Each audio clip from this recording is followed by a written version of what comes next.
काम नहीं चलेगा। बहुत सारे गुरु महाराज जी हैं, वो बहुत सारे जो मेरे साथ में है या इधर उधर है, वो सब गुरु घंटाल है।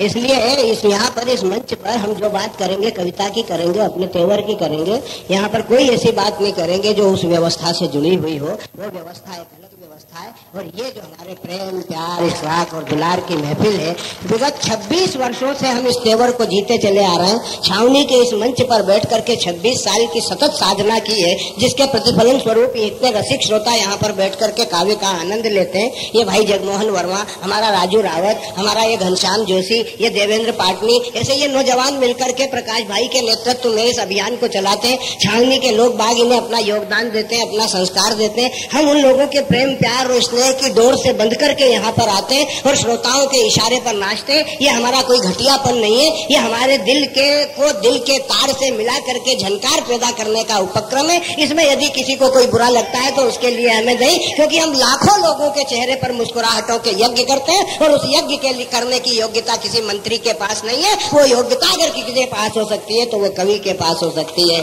शायर के पास हो सकती है, कलमकार। मेरा कहने का आशय यह था कि जब कोई अच्छा व्यक्ति कहीं अच्छी जगह चला जाए तो प्रसंग है, उसमें ऐसा लगता है कि जैसे कोई अच्छा व्यक्ति किसी स्थान पे चला जाए तो मेरे को तो ऐसा लगता है जैसे लंका में हनुमान घुस गया।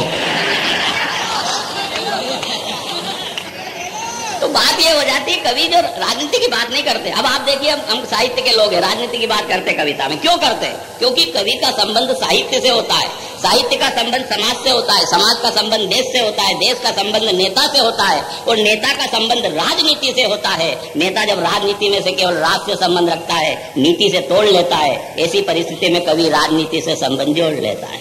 नहीं, ढमचक यहाँ पे सुधार कर ले अपने बाप का। हम राजनीति को अपने पांव की जूती और साहित्य को सिर की पगड़ी समझते हैं। और इसलिए जब साहित्य के मंच पर चढ़ते हैं तो हम मंत्री नहीं होते, संतरी नहीं होते। हम साहित्य के मंच पर अपने जूतियां नीचे उतार करके आते हैं, क्योंकि ये साहित्य के पावन मंच पर बैठ करके जूते नहीं पहने जा सकते। इसलिए हम कभी कभी पगड़ी की रक्षा के लिए जूती जरूर हाथ में ले लेते हैं। हाँ, राजनीति पर कविता हम इसलिए पढ़ते हैं कि हमें अपनी पगड़ी की, साहित्य की पगड़ी की रक्षा करना है, इसलिए जूता उठा करके उस पगड़ी की रक्षा कर लेते हैं। हम जो कहते हैं सच कहते हैं, सच के सिवा कुछ नहीं कहते। जनता जनार्दन की अदालत में जो भी कहा जाए सच कहा जाए, जो तू कह रहा है वो सच है।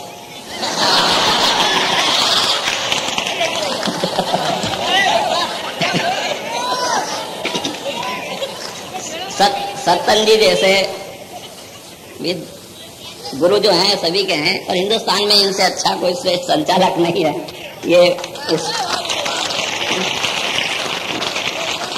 ये इंदौर का गौरव नहीं, मालवा का गौरव, मध्य प्रदेश का गौरव है कि हिंदुस्तान में ऐसा कोई व्यक्ति नहीं। तो मैं मंत्री जी की बात कर रहा कि एक बार हमने एक मंत्री जी को लगाया। हमें क्या पता था कि उधर से एक बार हमने एक मंत्री जी को लगाया, उधर से जैसे ही उत्तर आया, मैंने पूछा आप कौन? वो बोला मैं पीए बोल रहा हूँ। अरे मैंने कहा तू पीए बोल रहा है? और मैं बिना पिए बोल रहा हूँ। तू पिए बोल रहा है और मैं बिना पिए बोल रहा हूँ। अरे भैया जरा ढंग से जिंदगी जी, कम से कम दिन में तो मत पी। एक बार हमने लगाया रेलवे इंक्वायरी, रतलाम के वहां से क्या रात को 12 साढ़े 12 बजे राजधानी एक्सप्रेस निकलती है, और लोग जो होता है कि रेलवे इंक्वायरी से बर्थ का समय का, रेल का समय का पूछते रहते हैं। एक बार एक व्यक्ति ने रेलवे इंक्वायरी लगाया और उधर से कब्रिस्तान के बाबू ने उठाया। उसने जैसे कहा कि एक बर्थ खाली है क्या, तो कब्रिस्तान का बाबू बोला अब एक की बात कर रहे हैं, पूरे खानदान को लिया, यहाँ सब खाली है। एक बार हमने लगाया रेलवे इंक्वायरी, उधर से बोली जैसे ही कोई नारी। मैंने पूछा राजधानी की क्या पोजीशन चल रही है? वो बोली राजधानी में सोनिया मुस्कुरा रही है और बीजेपी हाथ मल रही है। संसद नहीं, खेल हो गया है। सीपीएम का बीजेपी से, सीपीएम का कांग्रेस से मेल हो गया है। दागी मंत्री घूम रहे हैं रेल में और तिरंगा फहराने वाले जा रहे हैं जेल में। वाह वाह वाह वाह। ये बंजारा जी कह रहे पाकिस्तान में तिरंगा लहरा देंगे, अरे हिंदुस्तान में तो फहराने के लाले पड़ रहे हैं। क्या कहना बेटे? वाह वाह, जीते रहो, क्या कहना? वाह वाह वाह। कि दागी मंत्री घूम रहे हैं रेल में और तिरंगा फहराने वाले जा रहे हैं जेल में। दिल्ली का मौसम, पंक्ति अच्छी लगे तो आप मुझे आशीर्वाद देना, ताली रहा है। अरे मनमोहन सिंह जी पिए हैं या पीएम पता ही नहीं चल रहा है। बहुत अच्छा है। दिल्ली का मौसम प्रतिपल बदल रहा है। मनमोहन सिंह जी पिए हैं या पीएम पता ही नहीं चल रहा है। रेल मंत्री जनता को कूलर में चाय पिला रहे हैं और अपनी भैंसिया को काजू और बादाम खिला रहे हैं। ऐसे रेल मंत्री जिनका नाम है लालू, 9 बच्चे हो गए फिर भी फैक्ट्री चालू। और आप 9 बच्चे पे हंस रहे। हमारे परिवार नियोजन अधिकारी मित्र हैं, उनके 10 बच्चे। मैंने कहा परिवार नियोजन विभाग के अधिकारी हो के आपके 10 बच्चे? वे बोले मैं परिवार नियोजन विभाग में आने से पहले विकास अधिकारी था। कि रेल मंत्री जनता को कूलर में चाय पिला रहे हैं और अपनी भैंसिया को काजू और बादाम खिला रहे हैं। भारत, 2 पंक्तियां देना चाहता हूं, आपके मन की हो, सच्ची हो और अच्छी हो तो पूरा सदन ताली बजा के समर्थन करना कि भारत संसद पर हमला हो गया। बार बार यही रोना रो रहा है और एक भी भ्रष्ट नेता नहीं मरा। जनता को आज तक दुख हो रहा है। मंदिर मस्जिद को लेकर गुजरात का दंगा हो गया।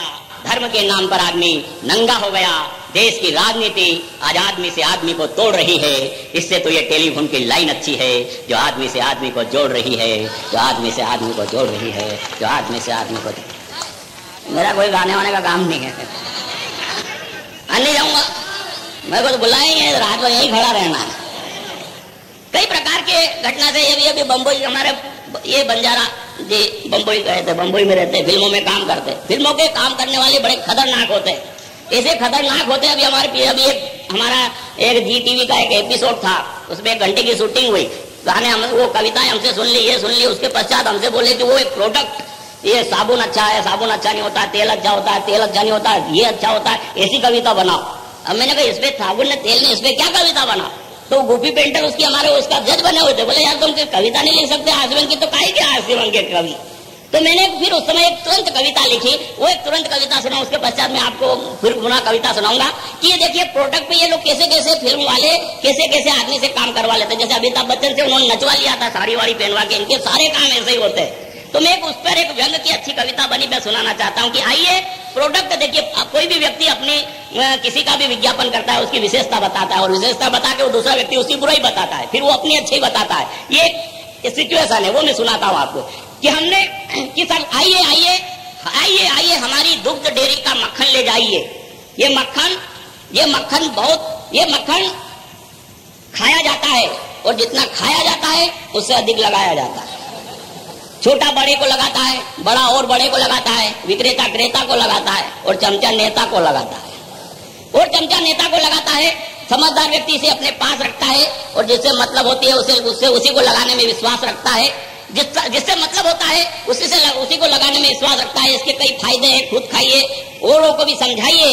तभी तेल वाला बोला बाबूजी मक्खन बहुत महंगा मिलता है, आप तो तेल लगाइए, आप तो तेल लगाइए। ये हर जगह ये तेल बहुत काम आता है, हर आदमी इसे लगाता है। इसे लगाने से आमदनी बढ़ती है, आदमी की खोपड़ी सपाचट हो जाती है, उसे नाई की जरूरत ही नहीं पड़ती है। ये तेल सब जगह मिलता है, मगर आपको पता है तेल कैसे निकलता है? तेल निकालने के लिए लोग फैक्ट्री डाल लेते हैं, सीबीआई और पुलिस वाले तो चाहे जहां से निकाल लेते हैं। ये तेल इसे लगाने से हर आदमी फिसला है। और आपको बता दूं कि तेल भी इसी तेल से निकला है। लालू यादव ने लगाया तेल तो उनको मिल गई रेल। अब रेल में बैठकर आप इधर उधर जाइए, मगर जाने से पहले आइए हमारी कंपनी का तेल लगाइए, तेल लगाइए, तेल लगाइए। तभी साबुन वाला बोला बाबूजी इनकी लोभ लुभावनी बातों में मत आइए। तेल ने किसी को क्या दिया है? अरे तेल ने किसी को क्या दिया है? अरे तेल के ही कारण अमेरिका ने इराक पर हमला किया है। ताली बजाओ अच्छी बात हो तो। तेल ने किसी को क्या दिया है? तेल के ही कारण अमेरिका ने इराक पर हमला किया है। इससे तो अच्छा हमारा साबुन है। साबुन क्या सफेदी की चमकार है और इसी की चमक से चमक रही देश की सरकार है। इसी की चमक से चमक रही देश की सरकार है और इसकी चमक दमक देख दागी मंत्री भी खुश होता है और अपने गंदे चरित्र के दाग इसी साबुन से धोता है, इसी साबुन से धोता है। अब ये तो वो हो गई बात। अब मैं आपको फिल्म वालों की बात बताऊं कि इन्होंने कैसे कैसे गाने लिखे जिनका कोई अर्थ नहीं, अर्थ निकालो अनर्थ निकलता है। ऐसे ऐसे गाने चले, बम्बई से गई दिल्ली, दिल्ली से गई पूना, पूना से गई पटना ने फिर भी नहीं मिला सजना। अरे तो इंदौर तो आई ही नहीं, यहाँ आती तो तेरा काम हो जाता। सोनकर जी के पास बहुत सारे कुंवारे पट्टे हैं। ऐसे ऐसे गाने चलेगा। वो अब मैं गाना इसलिए सुना, ये इसलिए बात बता रहा हूँ कि पिछले दिनों एक गाना चला, क्या करूँ हाय कुछ कुछ होता है। अब उसमें छोटे छोटे बच्चे भी गाने गा रहे हैं, क्या करूँ हाय कुछ कुछ होता है। मैंने सोचा इस 5 साल के बच्चे को कहाँ से कुछ कुछ होता होगा। अब जिसे देखो वो बूढ़े भी गा रहे, जवान भी गा रहे, माता बहने गा रहे। मैंने सोचा कि आखिर ये कुछ कुछ कैसे होता है। तो मैंने कुछ लोगों से इंटरव्यू लिया और वो इंटरव्यू में आपको सुनाता हूँ। उसमें से कुछ इंटरव्यू आपको सुनाता हूँ कि सबसे पहले मैंने बुढ़े व्यक्ति से पूछा कि बाबा क्या तुम्हें कुछ कुछ होता है। वो बोला इस बुढ़ापे में क्या खाक होता है, कुछ कुछ के अलावा सब कुछ होता है। मैंने बुढ़े व्यक्ति से पूछा बाबा क्या तुम्हें कुछ कुछ होता है। वो बोला इस बुढ़ापे में क्या खाक होता है, कुछ कुछ के अलावा सब कुछ होता है। मैंने बुढ़ी अम्मा से पूछा माता जी क्या तुम्हें कुछ कुछ होता है। तो वो पोपले मुंह से बोली मुंह में दांत नहीं, पेट में हाथ नहीं, इस बुढ़ापे में किसी का साथ नहीं। ये बूढ़ा मन न हंसता है न रोता है और इस बूढ़े शरीर में सब जगह से कुछ कुछ होता है। फिर मैंने एक नौजवान कन्या से पूछा कि देवी क्या श्रीदेवी क्या तुम्हें कुछ कुछ होता है। तो वो अपनी एक चप्पल निकाल के बोली हाँ होता है बताऊं। अरे मैंने कहा बताना है तो फिर चप्पल पहन कर ही बताइए। मैंने कहा बताना है तो फिर चप्पल पहन कर ही बताइए। और कुछ कुछ कैसे होता है मुझे समझ में आ जाए इस तरह समझाइए। इतना सुनते ही वो मुस्कुराई, फिर मेरे पास आई और पास आकर बोली भाई साहब जब बेटी जैसी बहू को जिंदा जलाया जाता है तब कुछ कुछ होता है।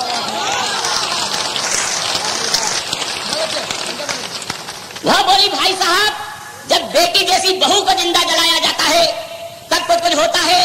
पटेल व नेहरू वाली संसद में दागी मंत्रियों को बिठाया जाता है तब कुछ कुछ होता है। जब देश की सुरक्षा सौदे में कमीशन खाया जाता है तब कुछ कुछ होता है। जब नेताओं द्वारा पशुओं का चारा चबाया जाता है तब कुछ कुछ होता है। जब शहीद आजम भगत सिंह व आजाद को आतंकवादी बताया जाता है तब कुछ कुछ होता है। जब राजघाट पर झूठी कस्मों को खाया जाता है तब कुछ कुछ होता है। और जब चोली के पीछे क्या है जैसे अश्लील गाने को सरेआम गाया जाता है और मां सरस्वती की वंदना पर प्रतिबंध लगाया जाता है। जब चोली के पीछे क्या है जैसे अश्लील गाने को सरेआम गाया जाता है और मां सरस्वती की वंदना पर प्रतिबंध लगाया जाता है तब मेरा मन भीतर से रोता है। फिर मुझे कुछ कुछ होता है, फिर मुझे कुछ कुछ।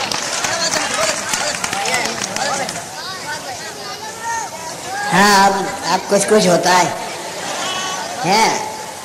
अब जो होता है वो सब कुछ होता है।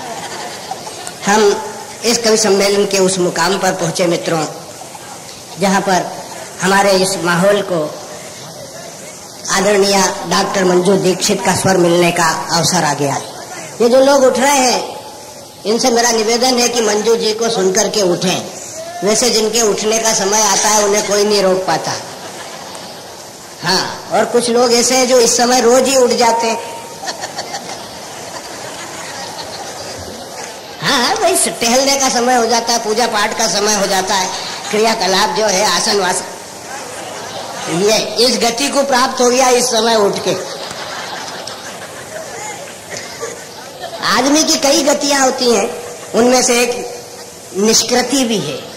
ये निष्कासन जिनका हो रहा है इनका समय हो गया है और जिनका समय हो गया है मैं उन्हें अंतिम प्रणाम करता हूँ।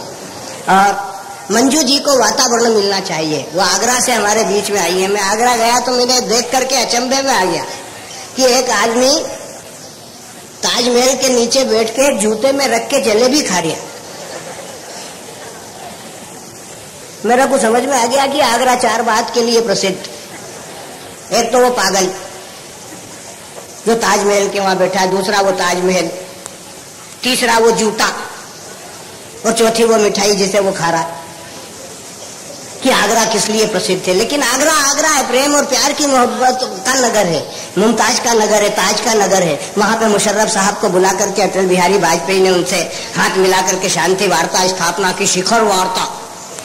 लोग बोले शिखर वार्ता फेल हो गई, तो मैंने तो फेल होनी थी, नाम से ही प्रसिद्ध था शिखर वार्ता।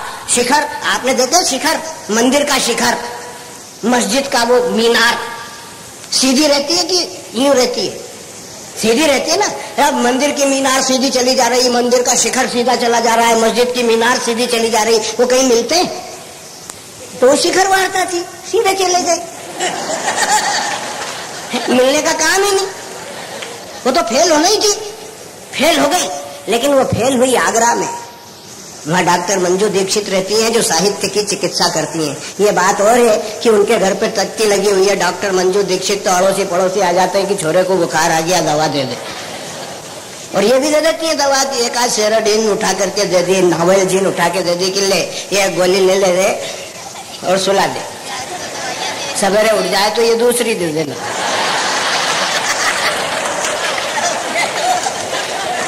गोलियां देने में डॉक्टर उस्ताद होते हैं। डॉक्टर मंजू दीक्षित साहित्य की चिकित्सक हैं।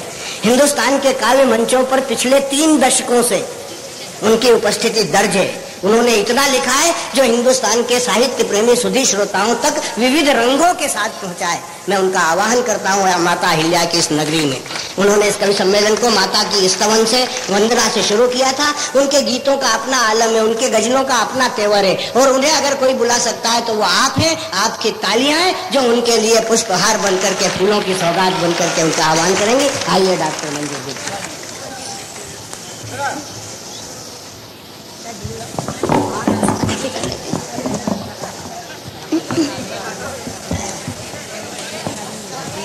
काव्य पाठ का आदेश हुआ है और जिसको जाना है वो जा सकता है। अरे बेचारों की मजबूरी है जो जा रहा है, बाकी तो सब यहीं डटे हुए। देखिए, आपने सभी लोगों को सुना है, बहुत प्यार से, सम्मान के साथ सभी को सुना आपने। हर रस आपके बीच परोसा गया है। इस मंच से मेरा एक अनुरोध है, उसको स्वीकार करिएगा, उसके बाद मैं आपके साथ जुड़ती हूँ कि वीर रस का जो कभी वीरता की बात करे, वीर रस का जो कभी वीरता की बात करे, थोड़ी देर के लिए ही वीर बन जाइए। करुण कहानी कहे कोई करुणा का कवि, नेह भरे नयनों में जल भर लाइए। हास्य का खड़ा हो कभी कविता सुनाने को तो हास्यमयी वातावरण बनाइए। कभी सम्मेलन की सफलता जो चाहते हो, खुलकर जोरदार तालियां बजाइए, खुलकर जोरदार तालियां बजाइए। और आइए अब मैं जुड़ती हूँ आपसे। मुझे लग रहा है आप इधर देख भी रहे हैं और सुन भी रहे हैं, देख अना की तरफ रहे हैं, मुझे सुन रहे हैं। सबसे पहले इस मंच पर माँ वाणी का वंदन हुआ था। आपको बताती हूँ, मैं शुरू से इस मंच की बात आप तक करती हूँ क्योंकि आपको भी मालूम है। सबसे पहले माँ वाणी का वंदन हुआ और माँ वाणी की वंदना पर विवाद हुआ था, आपको पता है। देखिए, विवाद किसी भी बात पर उड़ सकता है। एक नेताजी मरे, हिंदू बोला इसको जलाया जाएगा और मुसलमान बोला इसको दफनाया जाएगा, लेकिन सत्तन जी बोले नहीं मंजू जी, ये हम सबका नेता है, इसको पेड़ से लटकाया जाएगा। तो बड़ी बढ़िया बात करते हैं। अभी कहा था कि संचालक एकलौते ऐसे संचालक है हिंदुस्तान में, ऐसा कोई संचालक नहीं है। ये बिल्कुल तय है, बिल्कुल सही बात है। अन्ना दहलवी ने कहा कि इनको मैं लाजवाब कर दूंगी। अन्ना ये पहले से इतने लाजवाब हैं कि इनकी हर बात लाजवाब होती है। ये बात भी मैं इसलिए कह रही हूँ कि अभी हाल ये कह रहे थे कि अंगारे पे राख आ जाती है तो कोई जरूरी नहीं समझा जाए कि इसमें आग नहीं है। वो तो पहले से ही पता चल गया था। इसलिए मैं कहना चाहती कि कौन कहता है इस उम्र में इश्क की कहानी नहीं होती? कौन कहता है इस उम्र में इश्क की कहानी नहीं होती? अरे कहानी तो होती है पर इन पर किसी की मेहरबानी नहीं होती। और आपको बताती हूँ मैं, सुनिएगा, कुछ बोलिए मत, कुछ बोलिए नहीं, मैं आपकी भी जुड़ती हूँ। ये बात भी मैं इसलिए कर रही हूँ। ये सारे के सारे कट्टे पतंगे जो छत हो गए, इनमें मेहरबानी नहीं होती। अगर मेहरबानी नहीं होती तो हम पे ये इस तरीके की बात कही जाती क्या? अरे वो दुश्मनी से देखते हैं, देखते तो है वो दुश्मनी से देखते हैं, देखते तो हैं, और हम खुश हैं कि हम हैं तो किसी की निगाह में। ये आप अपना भ्रम छोड़ दीजिएगा। अभी इन्होंने एक बात कही थी कि मैं आगरा गया था और ताजमहल पर एक पागल व्यक्ति पेठे में जूते में वो पेठा रख के खा रहा था, जलेबी रख के खा रहा था, वो व्यक्ति यही था। और मैं आपको बताती हूँ, इतना आपसे कहना चाहती हूँ कि आपने मुझे जिस सम्मान के साथ यहाँ बुलाया है और आप कहा है, मैं आपसे सिर्फ इतना कहना चाहती हूँ कि इश्क का रोग मत लगाओ तुम, इश्क का रोग मत लगाओ तुम। मर्जी इलाज होता है और मैं जिस शहर से आई हूँ उसमें पागलों का इलाज होता है। तो श्रोता यहाँ बहुत अच्छे हैं और आप जुड़ती हूँ। बड़े ताली आली बजा रहे हैं। इनने ऐसी बात कह दी। अरे मैं कह रहा हूँ कि अगर वो पागल में ही था, मैं मान लेता हूँ, लेकिन मंजू जी वो मिठाई कौन थी?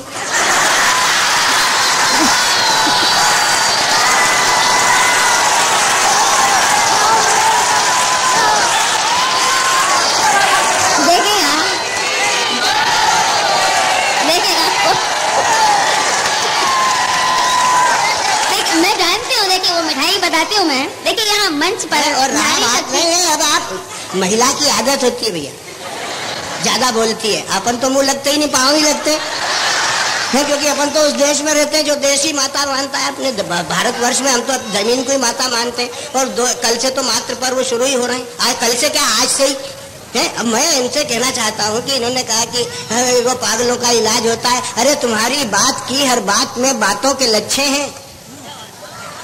अब इसमें क्या वाह है? मेरी वाह है कि इनकी? मैं इनकी बात की बात कर रहा हूँ। बोले वाह, यही नहीं पता लगता है कि तुम किसकी तारीफ कर रहे हो। तुम्हारी बात के हर बात में बातों के लच्छे हैं। अरे मंजू जी, हमें पागल ही रहने दो, हम तो पागल ही अच्छे।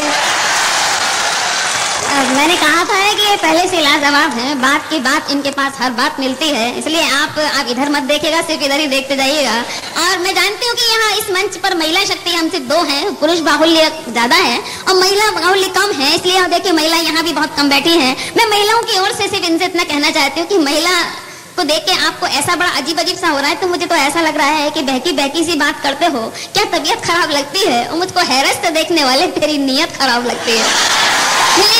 और मैं आपसे इतना कहना चाहती हूँ महिला शक्ति की ओर से, क्योंकि औरत भी बन सकती है, अंगार भी बन सकती है, प्यार भी बन सकती है, फटकार भी बन सकती है। ए दोस्त, इस औरत को फूल मत समझना, वक्त पड़ने पर ये तलवार भी बन सकती है। क्योंकि श्रोता यहाँ के बहुत अच्छे हैं, इसलिए नारी शक्ति की बात करती हूँ। लेकिन आपकी भावनाएं यहाँ पर ऐसी उठी तो मुझे बड़ा अजीब सा लगा।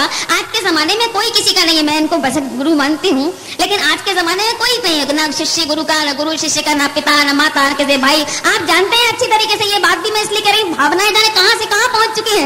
जैसा कि आप देख रहे हैं गुरु जी के सानिध्य में बैठ करके, इस बात को भी मैं इसलिए कह रही हूँ कि अभी मैं यहाँ इस कवि सम्मेलन में जब आ रही थी तो 2 दोस्त बड़े परेशान से घूम रहे थे। बोले, एक ने दूसरे से पूछा क्या बात है, तू क्यों परेशान है? बोला यार मेरी बीवी खो गई है। दूसरा बोला यार मेरी बीवी भी खो गई है। तो पहले ने दूसरे से पूछा अच्छा तेरी बीवी थी कैसी? बोले यार ऐश्वर्या राय जैसी आंखें, माधुरी दीक्षित जैसे बाल, तब्बू जैसी लंबी, हेमा मालिनी जैसी चाल। इतना कहते दूसरे से बोला और तेरी बीवी कैसी थी? बोला यार मेरी को तो जान दे भाड़ में, तेरी कोई ढूंढते हैं। तो दोस्त भी दोस्त का नहीं है, ये जरूरी नहीं है कि मतलब ये पुरुषों में ही देखा जाता है। इसलिए मैं आपको बताती हूँ, ये भावनाओं की बात कर रही हूँ मैं। देखिए भावनाएं कहाँ से कहाँ पहुँच चुकी हैं। ये भावनाएं इसके लिए लोग ऐसा भी कहते हैं मंजू जी कि वो एक पति खो गया।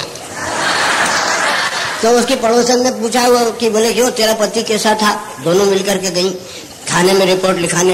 थानेदार ने पूछा कि तेरा पति कैसा था? अरे बोले साहब क्या कहना है, उसके पास एक बड़ी शानदार गाड़ी थी, उसके गले में 6 तोले की चेन थी, हाथ में 8 तोले का कड़ा था, हीरे की 5 अंगूठियां पहने हुआ था, बड़ी शान से वो चलाता था। तो उसकी सहेली बोली कि क्यों नहीं तेरा पति खो गया और ये तू किसका हुलिया बता रही? अरे तो बोले जाने दे जो गया अब तो आए तो वो तो ढंग का हो। कमाल है, ये मैं जानती हूँ। समझ में आ गई तो ताली वाली बजा। ये कंप्यूटर है, ये देखिए बाहर भी मामला ऐसा है और घर में भी इनका मामला ऐसा है। देखिए जब ये सब भाभी जी बताती है मुझे, ये कहते हैं भाभी जी से जब तुझे मेरी जरूरत पड़ा करे तो मैं यहाँ से ऊपर घंटी बजा दिया करूंगा। बोले ठीक है। जिस दिन जब भाभी जी को जरूरत पड़ी तो इनके पास आई, क्यों घंटी बजाई थी क्या? तो बड़ी अजीब सी किस्सा है इनका। इनकी बात बिल्कुल अब समझ में आई है तो तालियां बजा दीजिएगा आप। ये बात आपको जरा देर से समझ में आई है। और देखिए आइए अब मैं आपको बताती हूँ। देखिए सत्तन जी को जब से ये चेयरमैन पद मिला है, कवि सम्मेलन में तो बहुत दिन से जाते रहे हैं, लेकिन आप देख रहे हैं कि आजकल इनका पेट जरा कुछ ज्यादा ही बढ़ गया है। मैंने इनसे कहा कि सत्तन जी जरा कुछ टहलते वहलते क्यों नहीं, जरा इस पेट को कम कीजिएगा। बोले मंजू क्या करें, आजकल यार राजनीति में कुछ कार्यकर्ता घेर लेते हैं, रात को बहुत देर से सोता हूँ, सुबह नींद ही नहीं खुलती। मैंने कहा क्यों नहीं खुलती, एक नौकर रख लीजिएगा। इन्होंने नौकर रखा, नौकर ने इनको जगाया, फिर इनकी नींद सुबह 9 बजे खुली। इन्होंने नौकर को डांटा, भाई क्या बात है तूने क्यों नहीं जगाया, किस बात की तनख्वाह लेता है? बोला सर मैंने आपको ठीक 5 बजे जगाया था, आपने एक करवट इधर ली और एक करवट इधर ली, फिर आप सो गए। मैंने सोचा बड़े आदमी है इतना ही टहलते होंगे। तो इनकी हर बात लाजवाब है, मतलब इनके पास हर बात का जवाब है। इसलिए आप इनको मत देखिए, मुझे सुनेगा। इसलिए मैं कह रही हूँ इस बात को, ये सारी बात समाप्त करती हूँ। मैं जानती हूँ कि मैं यहाँ माइक पर आई और इन्हें अभी मुझसे पहले धमचक मुल्तानी ने एक कविता पढ़ी, कुछ कुछ हुआ, बुढ़िया को कुछ कुछ हुआ, इसको मुझे लगा कि इस बूढ़े को कुछ कुछ हुआ। ये बात भी मैं इसलिए कह रही हूँ कि मैं एक बार बिहार में कवि सम्मेलन में गई थी, वहाँ के मुख्य अतिथि लालू प्रसाद यादव थे। मैंने लालू जी से एक प्रश्न किया, एक बात बताइए आपकी सरकार बड़ी गड़बड़ाती रहती है, बोले इनमें भाजपा का हाथ है।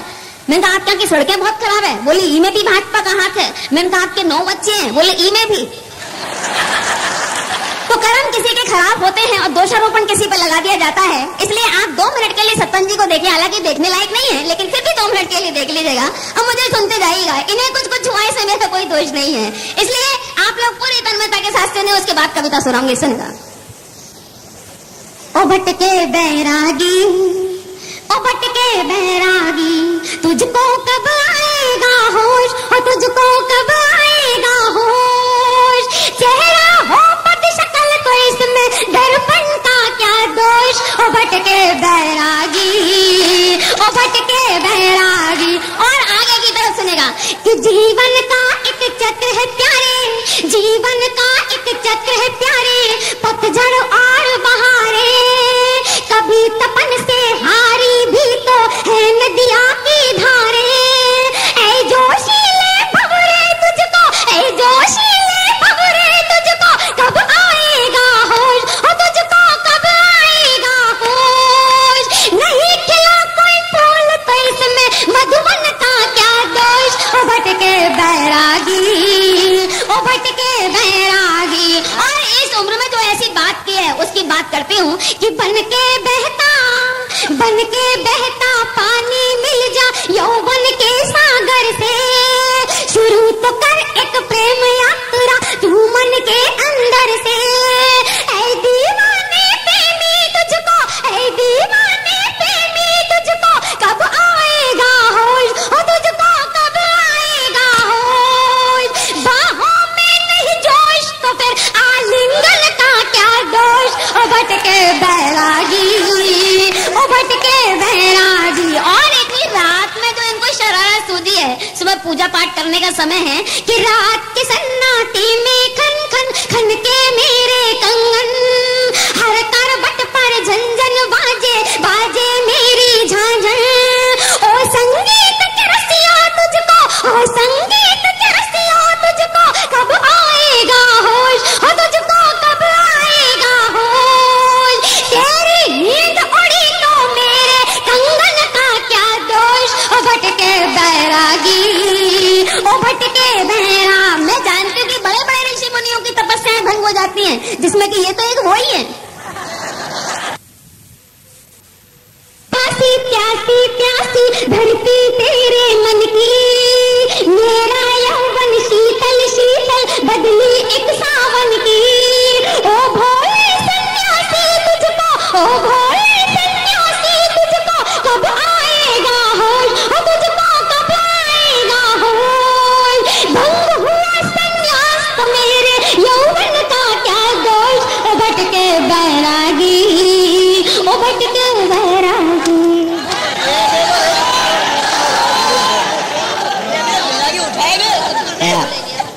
आपने बहुत आनंद ले लिया है, लेकिन चाहे जितने खटका कंगन, चाहे जितने खनका कंगन, नहीं बहकने वाला सत्तन है। बाकी मुझ में होश, दबा ले तू अपना ये जोश। ओ भटकी बैरागन, ओ भटकी, ये बैरागन भटक गई। अब इसको ये नहीं मालूम, अच्छा हम जिए और तुम पियो है? सारा रस तुमने पी लिया, बदनाम हम हो गए। मजा तुम्हारे पास में, कजा हमारे पास में है। ये कौन सी सजा है भाई। लेकिन आनंद की कोई सीमा नहीं होती। इस देश की यात्रा आनंद से परमानंद तक की यात्रा है।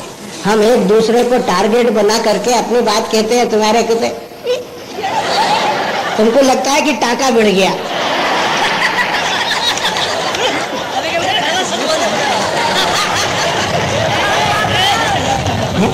लेकिन ऐसा कुछ नहीं है। ये शब्द का है, शब्द ब्रह्म होता है और ब्रह्म की उपासना कलमकार ही करता है।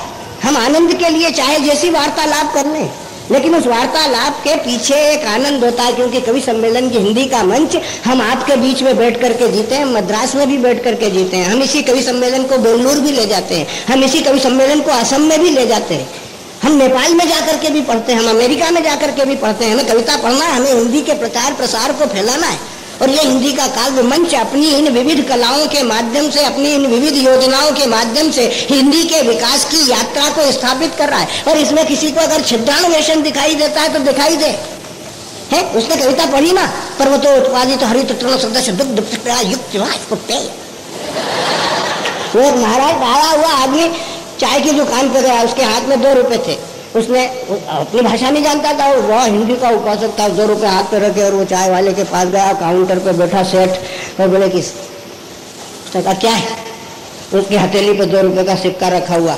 वो बोला कि सेठ हरित तृण पर्वतोत्पादित हरित तृण सदस्य दुग्ध शर्करा युक्त वाष्प पेय दीजिए।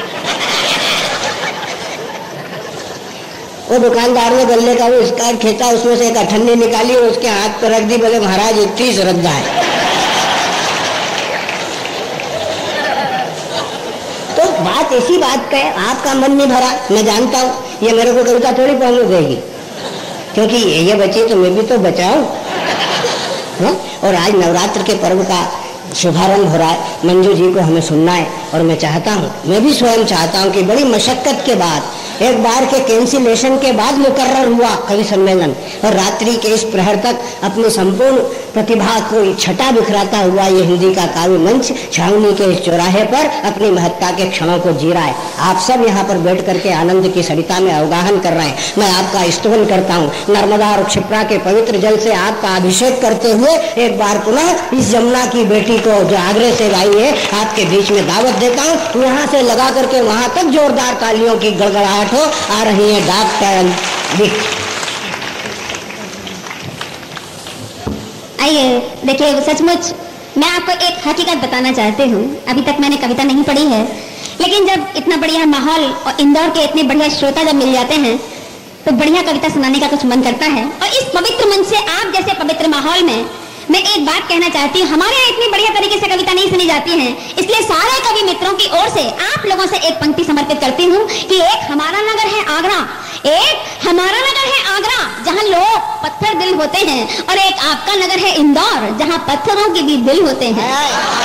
इसलिए मैं चाहती हूँ, देखिए हम लोगों का आना सार्थक हो यहाँ पर। अभी हम हल्की फुल्की बात करके सिर्फ आप लोग तालियां बजा के जा सकते हैं, लेकिन मैं चाहती हूँ कि इस मंच से जिस विषय पर कविता नहीं हुई है, नेताओं की भी हो गई, कश्मीर भी निबट गया, पाकिस्तान भी निकल गया, लेकिन मैं चाहती हूँ कि दूसरे दौर जब तक आए, हो सकता है कि दूसरे दौर में मेरा कोई भाई चला जाए, यहाँ से भी अपने घर चला जाए, लेकिन मैं चाहती हूँ कि इस दौर में मेरी कुछ मातृशक्ति बैठी है यहाँ, मेरे पिता तुल्य यहाँ कुछ उपस्थित है, मेरी नौजवान शक्ति उपस्थित है। इस पवित्र मंच से गणेश जी महाराज जी की इस उपस्थिति में मैं एक अपने परिवार की रचना पढ़ना चाहती हूँ, और इस परिवार की रचना के लिए बिल्कुल एक हकीकत पढ़ना चाहती हूँ कि आज के युग में कोई जरूरी नहीं कि पाकिस्तान और कश्मीर की समस्या या नेताओं की समस्या है, हमारे अपने परिवार की भी समस्या है। आज के युग में जो माता पिता अपने बच्चे को इतने से लेकर इतना बड़ा करते हैं, वही बच्चे अपने माता पिता को या तो किसी वृद्ध आश्रम में छोड़ाते हैं या कहीं लापरवाही की दृष्टि से इधर कर देते हैं। मैं जानती हूँ कि आपके यहाँ की संस्कृति नहीं है, लेकिन हो सकता है कि आज के युग में मेरा कोई भाई भटक जाए, मुझे अनुमति दीजिएगा कि मैं अब कविता पढ़ूं। आज यहाँ पत्रकार बंधु भी उपस्थित हैं। मेरे जब मुझे कल इस कवि सम्मेलन का इतिहास लिखा जाएगा, बहुत अच्छी अच्छी कविता हुई, मैं अलग हटके कुछ कहने की कोशिश करती हूँ कि एक वृद्ध आश्रम में वृद्ध माँ अपने वृद्ध पति से क्या कह रही है। एक महिला की भावना एक महिला व्यक्त करना चाहती है। देखिए, आप कविता मेरी पहुंचेगी आप तक तो आप लोग मुझे तालियों से नवाजिएगा। मैं चाहती हूँ कि मेरी बात आप तक पहुंचेगी तो मुझे एहसास होना चाहिए। सुनेगा कि मंदिरों में जाके दुआ मांगते हैं हम, मंदिरों में जाके दुआ मांगते हैं हम, तब जाके होता कहीं बच्चे का जन्म, जन्म के प्रसव की पीड़ा को सहे, ममता की कहानी को किसी से कहे। सारे गम ऊंच नीच सहे जाते हैं, सारे गम ऊंच नीच सहे जाते हैं, बंधनों में बंद कर रह जाते हैं, पर क्यों ये बंधनों को तोड़ देते हैं, आश्रमों में लाके हमें छोड़ देते हैं, आश्रमों में लाके हमें छोड़ देते हैं। मुझे बहुत अच्छा लगा, आप तक बात पहुंचती है। आगे की हकीकत को पढ़ती हूँ कि पाल पोस करे इन्हें बड़ा करे हम, पाल पोस करे इन्हें बड़ा करे हम, बड़ा कर पैरों पर खड़ा करे हम, कभी कोई एहसास होने नहीं दे, खुद रोए पर इन्हें रोने नहीं दे।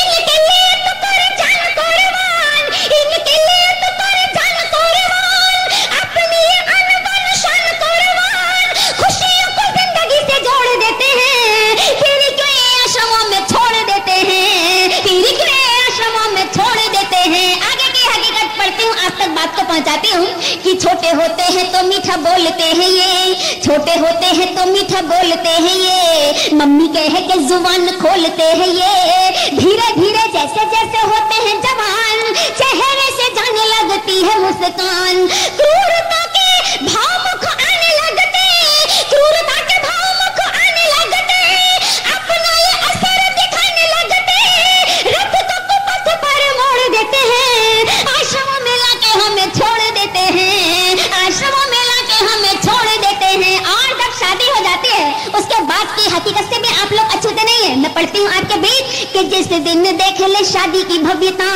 जिस दिन देख ले शादी की भव्यता, मर मिट जाती बची कुची सभ्यता, पत्नी को मानते हैं परमात्मा और भूल जाते हैं ये माँ की आत्मा, सोचते नहीं है नहीं करते विचार, माता और पिता दोनों लगते हैं भार, जिम्मेदारियों से मुख मोड़ लेते हैं, आश्रमों में लाके हमें छोड़ देते हैं, आश्रमों में लाके हमें छोड़ देते हैं। और एक और टिप्पणी करती हूँ आपके बीच कि एक बार यक्ष ने युधिष्ठिर से प्रश्न किया था कि एक बावली 5 कुओं को भरती है लेकिन 5 कुएं एक बावली को नहीं भरते, इसका क्या अर्थ है?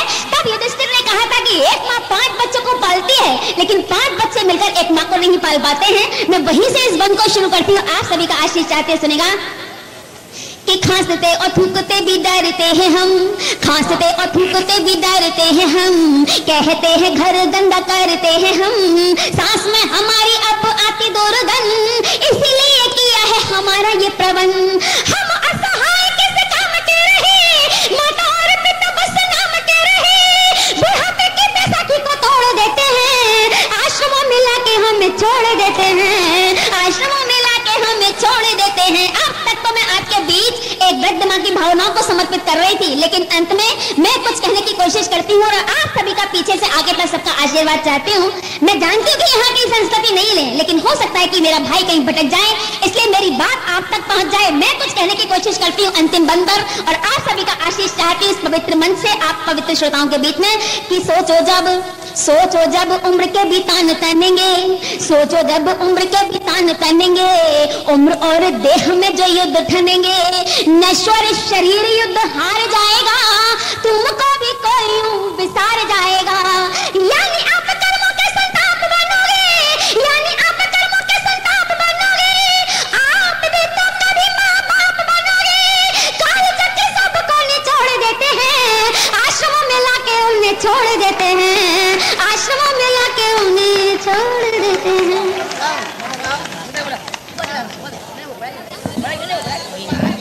अब मैं हिंदुस्तान के काव्य मंचों के शिखर पुरुष जिन्हें आप सत्यनारायण जी सत्यन के नाम से जानते हैं, उनके सम्मान में 4 पंक्तियां कि संध्या की 9 लालिमा में सूरज का सुस्ताना क्या, जिसमें वो गीत न गाए साकी वो मैखाना क्या, और बड़ी देर के बाद आपकी बेचैनी को हरते हैं। और काव्य पाठ के लिए हम आदरणीय सत्यन जी को आमंत्रित करते हैं। आदरणीय सत्यन जी।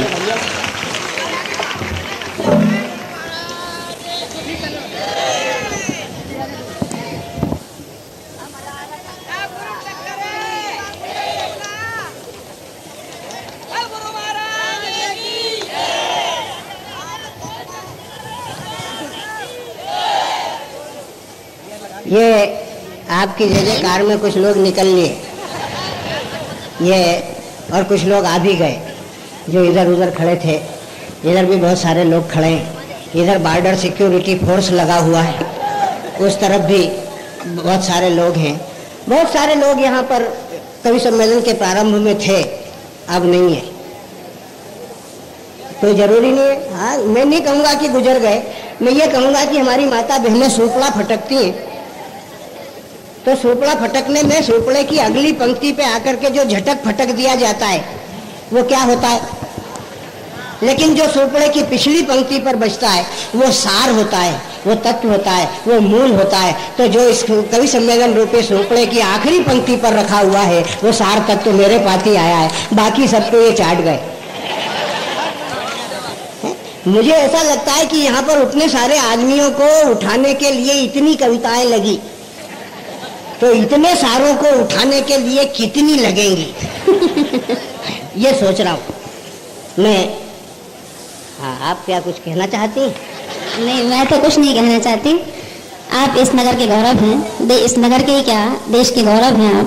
देखिए, ये वो समर्थ कलमकार है जिसने माँ शारदे को अपनी जाजम पर स्थापित किया है, जिसकी क्रांतिकारी सोच के समक्ष शब्द भी नतमस्तक होकर प्रार्थना करते हैं कि हे कवि, हमें भी अपनी कविता में स्थान दे दो। जिनकी कविताओं में भूषण की लपटें, दिनकर का ओज, चंद्र बरदाई की टंकार सुनाई देती है, ये वो व्यक्ति है। मैं चाहती हूँ कि आपने ही इस नगर के गौरव के लिए जोरदार तालियों से एक बार स्वागत कीजिएगा आदरणीय सत्तन जी के लिए। अंग्रेजी, हालांकि सरकार बदल चुकी है इस समय, मनमोहन सिंह को घर भेज दिया है और रिमोट कंट्रोल मेरे पास में है। अटल बिहारी जी यहाँ पर खड़े हुए हैं, सोनिया जी वहाँ बैठी हुई हैं। अटल बिहारी जी तो कहीं भी नहीं खड़े हैं। बिल्कुल खड़े हुए हैं। वो तो ये पागल लोग हैं जो कहते हैं उनके घुटने में दर्द है। हाँ, मैं कहता हूँ अंग्रेजी में थैंक यू, हिंदी में धन्यवाद और उर्दू में शुक्रिया। नहीं, देखिए, जब अभी कुछ नहीं है तो कितनी मर्दानगी दिखा रहे हैं सत्तन जी। तो मुझे ऐसा लग रहा है कि दर्द दर्द क्यों चीख चीख कर चेहरा सर्द हुआ है। दर्द हमेशा से ही मानो का हम दर्द हुआ है। ना मानो तो मेरी अपनी माँ से जाकर पूछो, पहले दर्द हुआ है जाकर पीछे मर्द हुआ है।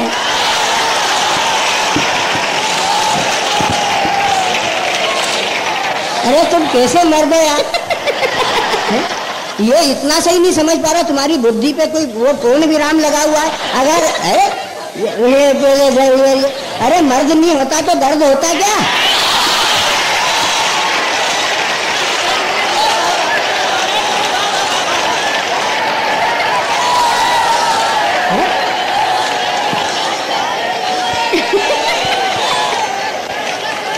इस यथार्थ को समझने की ताकत तो रखो रे। आप सब, मैं आपको प्रणाम करता हूँ मातेश्वरी। हाँ? लेकिन मैं जानती हूँ कि तुम हो दुश्मन सदा से सूरज के, मैंने बादल समझ के छोड़ दिया और तुम भी क्या याद रखोगे, जाओ मैंने पागल समझ के छोड़ दिया। इस कदर इश्क में हुई मुझे तलमलियां, खा गया समझ के कंद जहर की फलियां। ये मैं बचना चाहता हूँ, लेकिन भगवान शंकर भोलेनाथ की दया से विष को पचाने की ताकत रखता हूँ। मैं नवरात्र के प्रारंभ में खड़ा होकर के इस मातेश्वरी से कहता हूँ कि दीन में दौलत में दुनिया माँ बिना कुछ भी नहीं। वाह वाह वाह वाह। दीन में दौलत में दुनिया माँ बिना कुछ भी नहीं। ताज भी हो, तख्त भी हो, माँ बिना कुछ भी नहीं। और तो क्या तख्त जन्नत का भी मिल जाए तो क्या, और राम भी पूछे तो कह दे माँ बिना। बहुत बढ़िया, वाह वाह वाह वाह वाह। मैं प्रारंभ कर रहा हूँ यार। ब्रह्मा विष्णु महेश शेष सनकादिक सबकी माता है। ब्रह्मा विष्णु महेश शेष और ये गणेश सबकी माता है। और जो इस माँ को ध्याता है वो मनवांछित फल पाता है। वाह वाह वाह वाह वाह वाह। जो माता पिता की परिक्रमा करता है वो गणेश बन जाता है। गणेश इस बात के परिचायक हैं। हम अहिल्या की नगरी के निवासी हैं देवी, मालवा के लोग हैं। इस मालवे की भूमि पर रह करके हमने नारी के सम्मान को करने की एक संस्कृति पैदा की है। हम नारी के सम्मान के संरक्षक हैं। आप हमारी अतिथि हैं, हम आपका अभिवादन करते हैं, प्रणाम करते हैं, शब्दों से आपकी अभ्यर्थना करते हैं, तिलक लगाते हैं और अपनी बात को प्रारंभ करना चाहते हैं। इस देश में मनमोहन सिंह की बात कर रहे थे, लालू की बात कर रहे थे। लालू क्या है? रबड़ी राष्ट्र को दे दी और खुद चारा खींच गए। लोगों ने कहा उस्ताद जो चारा खाते हैं वो दूध देते हैं। वो लालू कितने चालू? वो बोले निकाल लो।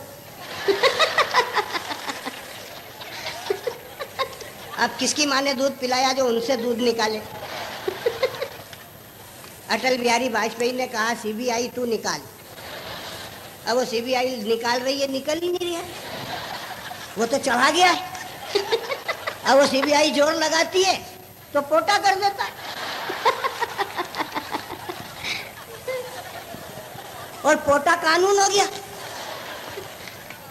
गाय की रक्षा ही नहीं है।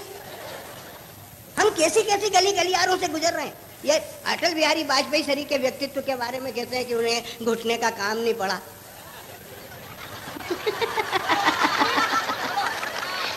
और उनके घुटनों में दर्द हो गया। इन लोगों को ये भाव लोग की उपासना करते हैं, कविता भाव के धरातल पर उपजती है। इतनी बात नहीं समझ में आती कि वो व्यक्तित्व भारत माता की परिक्रमा करता रहा 40 वर्ष तक।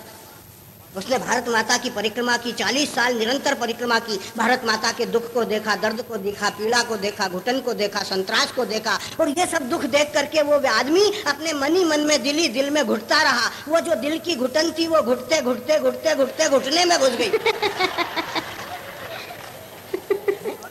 वाह वाह वाह, बहुत बढ़िया। और उस घुटन को लेकर के, उस पीड़ा को लेकर के चला। वो इतना भावुक आदमी, देश का प्रधानमंत्री था, राष्ट्रपति बिल क्लिंटन हिंदुस्तान आए, अटल बिहारी वाजपेयी से मिले, हाथ मिलाया तो अटल जी इतने भावुक कवि आदमी के हाथ मिलाया तो हाथ पकड़ के बड़ी देर तक हिलाते ही रहे हाथ। मेरे को ऐसा लगा कि ये क्या हो रहा है, ये देख क्या अभी इधर से ले लेगा फिर इधर से ले लेगा।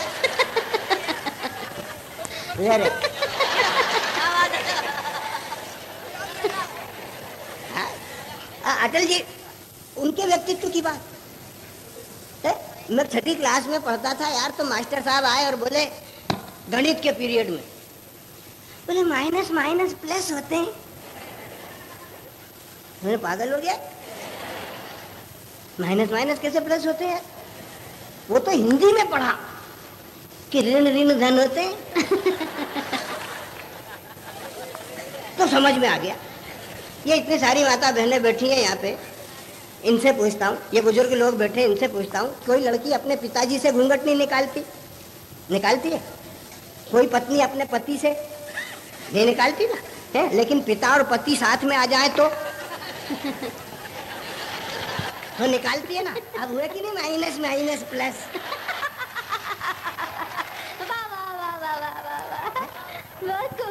कंप्यूटर माइंड बिल्कुल। ये माइनस माइनस प्लस है।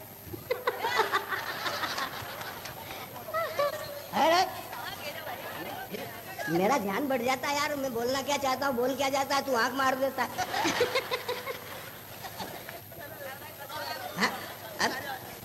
ओरिजिनली रहने दे, क्यों डुप्लीकेट कर रहा है? तो ये माइनस माइनस प्लस का ऐसा, मनमोहन सिंह जी क्या है, वो भी माइनस माइनस प्लस है?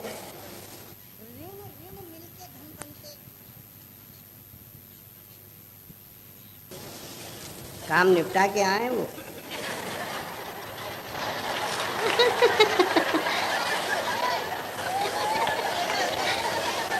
हाँ, और अब अपन ने कह दिया कि वो तो वो समझ गए कि इनको मालूम है, तो अब उनकी चाल में गति आ गई। जैसे दूसरी बार गोल्ड मेडल लेने जा रहे हैं। बड़े इंदौर के लोग बड़े रसिया हैं यार, हैं? इनको कहो क्या समझते क्या है?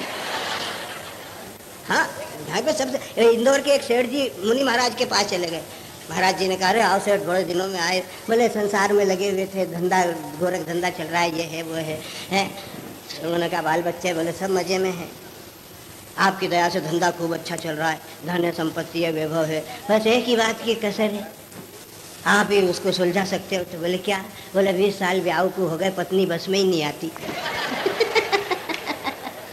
आप कोई ऐसा मंत्र दे दो। तो मुनि महाराज ने उनके हाथ जोड़े, बोले सेठ अगर यही मंत्र मेरे को आता तो मैं मुनि महाराज होता। वाह वाह वाह वाह वाह वाह, तो मैं आपके प्रणाम करता हूँ। हाँ, नहीं आप मेरे को छेड़ो, मैं नहीं छेड़ूंगा। नहीं, आप ये कहाँ से आपको भ्रम आ गया? कहीं से भी ऊपर से लेकर नीचे तक कहाँ छेड़ने लायक है क्या? अरे ये तो आप अच्छी तरीके से जानती हैं अपने बारे में, मैं क्या बताऊं।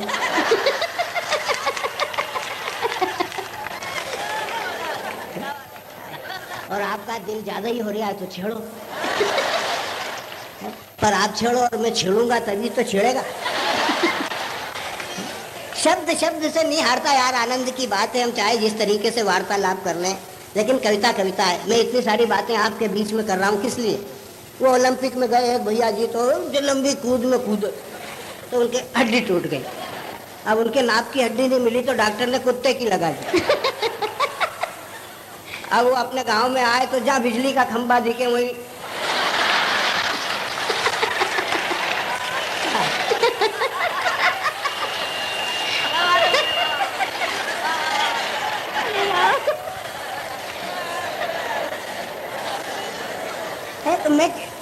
क्या कहना चाहता हूँ, क्या करना चाहता हूँ।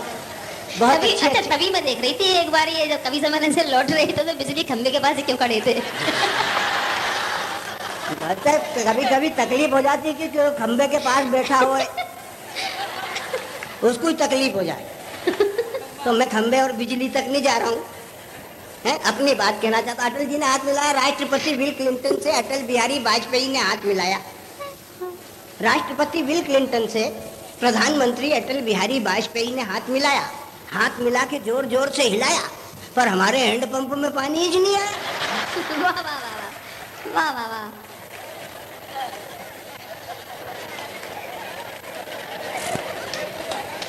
अच्छा, कुछ लोगों को अब समझ में आ रही है और कुछ के अब आना शुरू हो रही है, क्योंकि पानी धीरे धीरे चढ़ता है ना।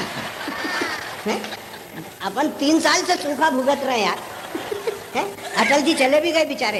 ये पार्टी वालों ने भी कहा कि अटल जी को युद्ध कर लेना चाहिए और ये कर लेना चाहिए, वो कर लेना चाहिए। इन पार्टी वालों को भी बड़ा जोश आ गया, जो भाजपा के थे, क्या ऐसे बैठे हुए हैं, इनको अभी हाल दुस्सिल्टा देना चाहिए, वो कहा। लेकिन वो शांतिवादी आदमी है, वो जानते हैं कि पाकिस्तान पर हम हमला कर दें तो कुछ नहीं लगेगा, 5-10 मिनट में साफ हो जाएगा। लेकिन पाकिस्तान ने कभी हम पे एक बम डाल दिया और वो बम हमारे यहाँ की 13 बिल्डिंगें गिराने में ही कामयाब हो गया, तो वो 13 बिल्डिंगों की कीमत पूरे पाकिस्तान की कीमत के बराबर हो। उसके पास रखा क्या, एल्यूमिनियम के ठीकरे। वाह वाह वाह वाह। देखा देखी बम फोड़े तो वो दुनिया भर के वो सचिवालय गिरवे रखना पड़ गए। अरे रिश्ते में हम पाकिस्तान के बाप होते हैं, हमने अपना हिस्सा पाती देकर के अलग कर दिया, अब औलाद बिगड़ गई तो हम माथा ठोक रहे हैं। हमारी परिस्थिति बड़ी विचित्र है। अटल बिहारी भाई का आदमी थे, मनमोहन सिंह जी बहुत सज्जन है, इसमें कोई दो राय नहीं। देश के प्रधानमंत्री पर उखड़ी हुई उंगली, चाहे वो मनमोहन सिंह पर हो, चाहे अटल बिहारी वाजपेयी पर हो, चाहे माता इंदिरा गांधी पर हो, वो राष्ट्र की अस्मिता पर उठी हुई उंगली है और उस उठने वाली उंगली का जवाब स्वागत है। हम कहना चाहते हैं, राष्ट्रपति बिल क्लिंटन से प्रधानमंत्री अटल बिहारी वाजपेयी ने हाथ मिलाया। हाथ मिला के मेरा हर देश की राजनीति कैसी हो गई, हाथ मिला के जोर जोर से हिलाया, लेकिन हमारे हैंडपंप में पानी नहीं आया। अटल जी बोले, मिस्टर क्लिंटन, अटल जी बोले, मिस्टर क्लिंटन, हमारा दिल तुम्हारे साथ है।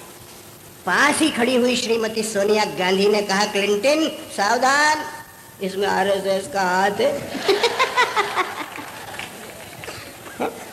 अभी अपने नगर निगम के चुनाव होने वाले हैं। ये प्रकाश पहलवान बैठा के हमें कार में, एक दिन विधायक जी बैठा के हमें कार में ले जा रहे थे श्री राम दरबार में। जैसे ही कार चौराहे से मुड़ी, ड्राइवर चौंका, 4 कुत्तों का झुंड उस पर भौंका। ड्राइवर घबराने लगा, कार को हिलाने लगा, कुत्तों को भगाने लगा। हमने कहा, ड्राइवर कार को मत हिलाओ, उन कुत्तों को मत भगाओ, वो अपने कर्तव्य का पालन कर रहे हैं, उन्हें कर्तव्य पालन करने से मत डिगाओ। वो कुत्ते इस कार के भी पीछे भौंकते भौंकते गली के इस नुक्कड़ तक आएंगे, गली के इस नुक्कड़ तक आएंगे और जैसे ही ये दूसरी गली शुरू होगी वो लौट करके वापस चले आएंगे। अरे भैया, इन कुत्तों की मानसिकता को समझना बहुत हार्ड है, तुम्हें मालूम नहीं कि ये इनका वार्ड है। वाह वाह वाह वाह वाह, बहुत खूब दादा, वाह वाह, बहुत खूब। रंग निकल करके आता भैया, जनजीवन से निकल करके आता है। आदमी कैसा हो गया, व्यंग के लिए, कविता लिखने के लिए कुछ भी नहीं लगा। एक ये हमारे तो धमचक तो चलते रास्ते ही कविता जोड़ देता है। रामलाल आया, उसने गाना गाया, सूरज से तेरी भली, कोयल से तेरी भली, तो हमारा धमचक झट बोला कि ससुराल जा रही है, ले माला डी की गोली। वाह वाह वाह वाह। ये कविता है, चांदी जैसा रंग है तेरा। ये नरेंद्र बंजारा बोला है, एक गीत बज रहा था, चांदी जैसा रंग है तेरा, चांदी जैसा रंग है तेरा, सोने जैसे बाल। ये झट बंजारा बोला कि तपते तवे पे सेक दे रोटी और परस दे दाल। वाह वाह वाह। ऐसी ऐसी कविताएं होने लगी। तू जो खिलाए सजनी, तू खिलाए तो खा लूं सजनी, तू पिलाए तो पी लूं, जैसे तू जुलाए जीवन में मैं उसी तरह से जी लूं, क्योंकि मुझको करना जीवन भर तुझसे कविता हो गई यार। कहने के लिए हम चाहे जैसे पढ़ लें, आपके आनंद के लिए चाहे जैसी बात कर लें, लेकिन जो देश और जमीन से जुड़ी हुई कविता है उसका रंग और ही होता है, उसका तरीका अलग ही होता है। बात हम हास्य की करें कि ऋण ऋण मिलके धन बनते, गणितज्ञ हमें समझाते हैं, ज्यादा लोगों से ऋण ले लो, ऋणी धनी हो जाते हैं। वाह वाह वाह।